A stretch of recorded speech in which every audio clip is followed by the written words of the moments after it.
Good morning mga gwapa! Out duty ko na ngayon dahil panggabi ako. Ito ang aking kasamang Pinay na pang-araw, si Lily.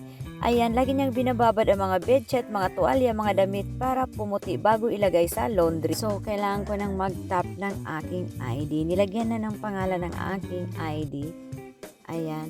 At nakita kong aking kaibigan na janitor. Napakabait nito, guys. Ayan, pag makita niya ako, mag-hi kami sa isa't isa. Mabait yan. Yan yung janitor. Ito lang ang pagkain ko dahil may acid reflux ako. At paano nakainin ang pagkarami naming macaroni salad? Tama na ako sa park bago matulog. At i-flex ko itong panty na nabili ko galing sa hungpaw ko.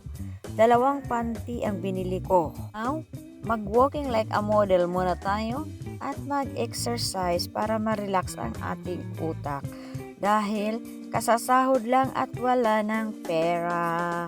Ayan, nagpainit ako. Tingnan nyo ang aming view, maganda. Ayan, parang bata lang, no? Ko pala itong sliding. Ayan, pak! Basta ang puwet. Ang ganda ng view sa umaga.